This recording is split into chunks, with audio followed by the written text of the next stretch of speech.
हम एक बना लगाया करते थे तो उस टाइम पे बारिश अपना हुआ करती थी। तो इंडियन क्लासिकल म्यूजिक के राग में इतना ज़्यादा पावरफुल है कि वो अगर हम गाएंगे वो राग कुछ मतलब ऐसे स्वर अगर हम गाएंगे तो हमारी प्रकृति और हमारी बॉडी और माइंड एंड माइंड को कितना यूजफुल कितना हो सकता है। जैसे कि आप जानते होंगे पुराने ज़माने में जब राजा महाराजा चुप करके आया करते थे तो वो गाने की इसकी राग के कौन को क्या कहते हैं उसको सुना करते थे अपने माइंड के लिए और अपनी बॉडी को रिलीव करने के लिए। ऐसे ही आप सब में से किसी को रात को सोते समय दिक्कत होती है कि माइंड में कुछ चलता रहता है, होती है किसी को? होती है। तो मैं आपको बताऊंगा म्यूजिक थेरेपी के थ्रू आप उसको कैसे दूर कर सकते हैं। जैसे कि एक राग है, राग दरबारी कांगड़ा। ये अगर आप रात को सोते समय सुनेंगे और आपके माइंड में अगर कुछ भी चल रहा है, दिन भर की चीजें या आपका माइंड बहुत ज़्यादा घुमा हुआ है और आपको नींद नहीं आ रही है, तो आप ये राग यूट्यूब पर सर्च करिए और ये सुनिए। कम से कम 10 से 15 मिनट अगर आप ये राग सुनेंगे तो आपका माइंड पूरा रिलैक्स हो जाएगा, आपकी बॉडी पूरी रिलैक्स हो जाएगी और आपको वहाँ से 10 से 15 मिनट में अच्छे से नींद आनी स्टार्ट हो जाएगी और आपकी आँख कब बंद हो गई आपको पता भी नहीं चलेगा। राग कितने यूजफुल होते हैं। तो आप ये राग सुनेंगे, अगर आपको दिक्कत होती है तो सुनेंगे। बहुत बढ़िया। तो इसी क्रम में आगे बढ़ते बताना चाहूँगा अपने पट्टी भाई को जो आपको कुछ आगे की महत्वपूर्ण जानकारी देना चाहेंगे। जोरदार तालियों के साथ।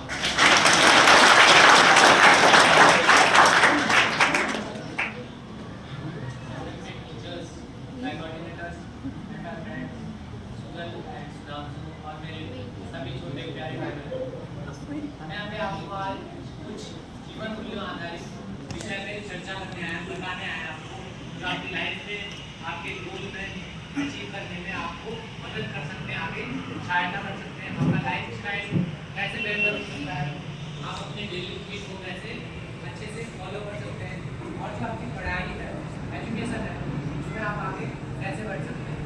तो सभी पहले मेरे साथ अपने मन को शांत करिए कि हमारा मन जो हमें कहता है वही हमारा शरीर करता है। सभी कमर गर्दन सीधी करें अपनी,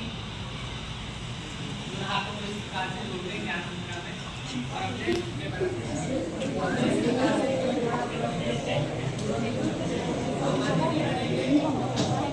आपको जो बताया जा रहा है अगर एक भी चीज तो वो आपको गलत दिशा में ले जा सकता है, गलत परिणाम दे सकता है। तो आप सभी मुझे इससे आपका जीवन आपकी लाइफ बदल सकता है। तो इस प्रकार से क्यों कनेक्ट किया हमारे हाथ में होते हैं एक्यूप्रेशर पॉइंट हमारे पूरी बॉडी के पार्ट्स होते हैं। ये होता है हमारा हेड पॉइंट, हमारे मस्तिष्क का पॉइंट, इसको हमने प्रेस कर दिया और हमारा मन शांत हो। सभी आंखें बंद करेंगे अपनी, आंखें बंद करेंगे सभी। एक बार मेरे साथ ओम का उच्चारण करके सभी लंबी गहरी सांस लें।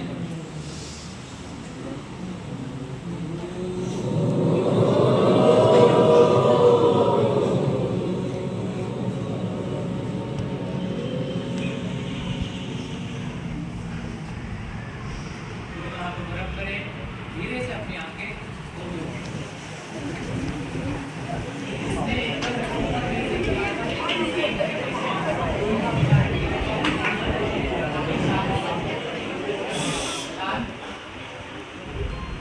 आप बातें करेंगे तो हम समय को और लंबा खींचते, बातें नहीं करेंगे तो समय और कम हो जाएगा। आप पूरी जल्दी यहाँ से फ्री हो सकते हैं। तो मैं अपनी बात को आगे प्रारंभ करूँगा। हमने ओम का उच्चारण इसलिए किया हम उस परमात्मा सत्ता से, उस ईश्वर से, उस स्पिरिचुअल पावर से, उस एनर्जी पावर से कनेक्ट हो गए। अब मैं जो भी बात करूँगा वो उससे कनेक्ट होकर करूँगा, यानी कि मैं आपको जो बताऊँगा वो आपके अंदर एक एनर्जी का फ्लो करेगा, एक पॉजिटिव एनर्जी आपको देगा। तो मैं अपनी बात को अपने डेली रूटीन से स्टार्ट करूँगा, लाइफ स्टाइल से। आप सभी सुबह जल्दी उठ जाते होंगे, स्टूडेंट्स है ना, 10, 11, 12 है ना, मतलब कि आप अब 8 से नीचे के बच्चे नहीं हैं। अब आपका खेलने कूदने का समय थोड़ा और कम हो गया। 9 से लेकर अब आपको आगे अपने खेल के समय को कम कर देना, उतना खेलना है जिससे आपका बॉडी एक्टिव रहे, आपको एंजॉय के लिए अब खेलना है। तो आगे आपको अपनी लाइफ पे भी फोकस करना है कि जिसका जितना ज़्यादा अपनी लाइफ में फोकस रहेगा, लक्ष्य जितना मजबूत रहेगा वो उतना आगे बढ़ सकता है, इसकी लाइफ उतनी बेहतर सभी सुबह जल्दी उठ जाते होंगे 4 या 5 बजे, है ना?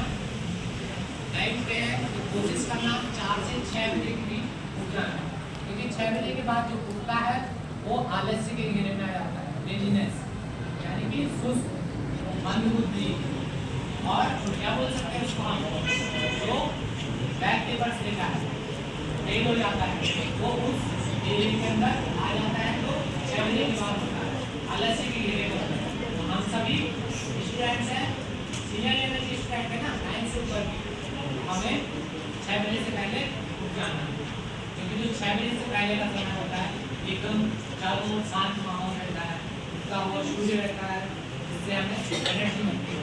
सूर्य की जो लाल किरणें होती हैं उगते हुए सूर्य की, तो हमारी आइज को, जैसे आजकल कई प्रॉब्लम्स होती हैं, हमारी आइज कभी कभी ब्लिंक ज़्यादा करने लगती है, कभी कभी हमें धुंधला दिखने लगता है, कम दिखने लगता है, हम दूर की चीज़ें नहीं देख पाते, या फिर आंखों में पानी आने लगता है, वो सारी आइज रिलेटेड प्रॉब्लम्स, माइंड में जो स्ट्रेस बन जाता है, डिप्रेशन बन जाता है, या फिर एंजाइटी बन जाता है, वो सारी प्रॉब्लम्स को जो उगता हुआ सूर्य है, उसकी जो लाल किरणें होती हैं, सुबह की लाल किरणें, जिनसे कि हमें गर्मी नहीं लगती है, वो औषधि का काम करती है, एक मेडिसिन का काम करती है।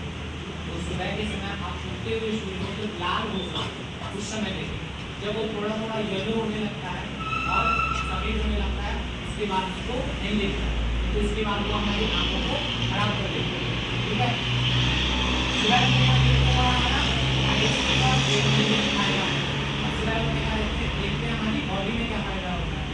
सुबह जब आप देखेंगे रात भर की ओस पड़ी रहती है, हल्की हल्की सी पानी की बूंदें पड़ी रहती है छत पे या जमीन में घास पे, ग्राउंड में। अगर आप घास में नंगे पाँव सुबह के टाइम चलते हैं, आपके शरीर के अंदर जैसे जलन रोग होते हैं या स्किन रिलेटेड कोई भी प्रॉब्लम होती है, किसी को हार्ट की प्रॉब्लम होती है, वो सारी ठीक होते हैं अगर आप अपने डेली रूटीन में घास पे चले, घनी घास पे चले, मतलब कि वॉकिंग करें। ये तो हुआ हमारी बॉडी के लिए। अब जो सुबह का समय है हमारी पढ़ाई के लिए, सभी छात्र हैं ना, सुबह का समय रहता है एकदम शांत, कहीं से कोई वाहनों की गाड़ी वगैरह की आवाज़ बहुत कम आती है, और हमारे घर वाले भी उस समय सोए रहते हैं, इतनी जल्दी 4 बजे उठेंगे, इस समय सभी सोए रहते हैं।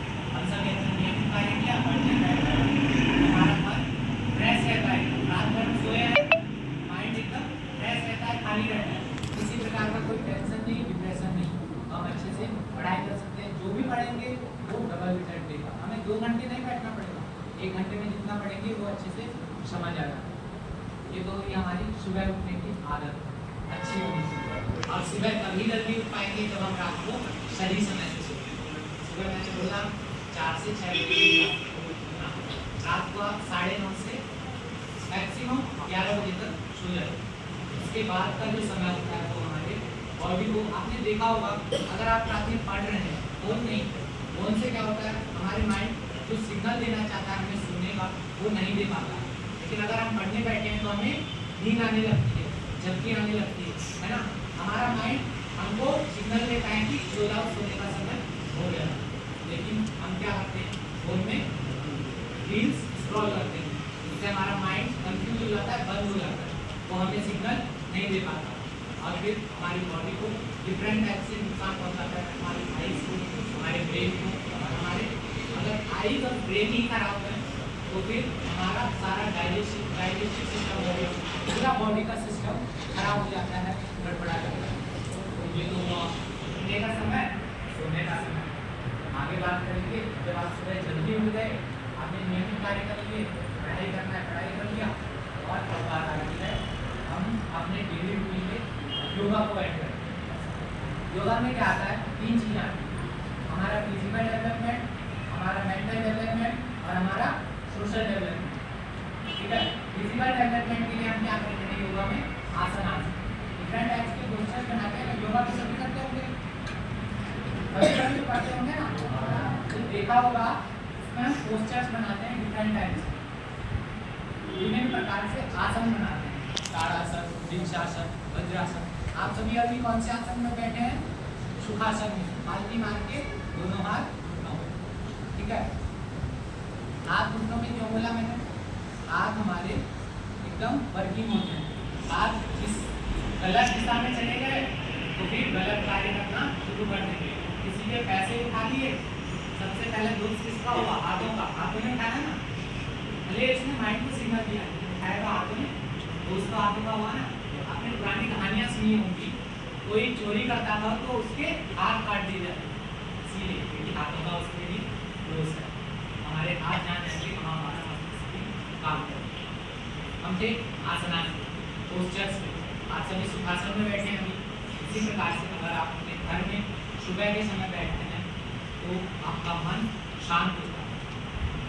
डिफरेंट टाइप्स के पोस्चर्स हैं उसके, ताड़ासन, वृक्षासन, वज्रासन, उष्टासन। आप फोन तो सभी यूज करते होंगे ना, फोन का सही दिशा में यूज कीजिए अपनी पढ़ाई के लिए। और जैसे मैंने भी बताया योगा, आप उसमें योगा डाल दीजिए, आपको पूरा वीडियो बता देगा आपको योगा कैसे करना है।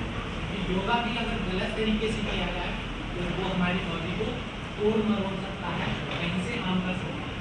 आप किसी सलाहकार से सलाह ले सकते हैं योगा करके, या आपको कभी कभी योगा करवाया जाता होगा ना, उन्हीं को आप घर में जाके रिपीट कर सकते हैं, डेली कर सकते हैं। इससे आपका शरीर मजबूत होगा, तन मजबूत होगा। दूसरी चीज़ योगा में आ रही हमारी प्राणायाम, इससे हमारा mental level, internal body parts हैं जितने भी हमारे शरीर के अंदर के भाग हैं वो सारे मजबूत होते हैं, प्रॉपर वर्क कर पाते हैं। प्राणायाम में क्या होता है, हम सांस लेते हैं, सांस को अंदर ही रोकते हैं और फिर जितना देर रोक सकते हैं उतना देर रोकते हैं और फिर बाहर छोड़ देते हैं। इसको कहते हैं अनुलोम विलोम प्राणायाम। तो आपको 40 मिनट अपने डेली रूटीन में योगा को ऐड करना है। 40 मिनट में से 30 मिनट आपने आसनास करने हैं, पोस्चर्स, 10 मिनट आपको प्राणायाम करना है। प्राणायाम के लिए क्या करना है, ऐसे जैसे बैठे हैं आप सभी, ऐसे ही बैठना है, दोनों आपको ऐसे ही घुटनों में रख देना है, इससे हमारा माइंड एक्टिव रहेगा। ये विद्यार्थी जीवन के लिए ज्ञान मुद्रा है, इससे आपको ज्ञान मिलता है।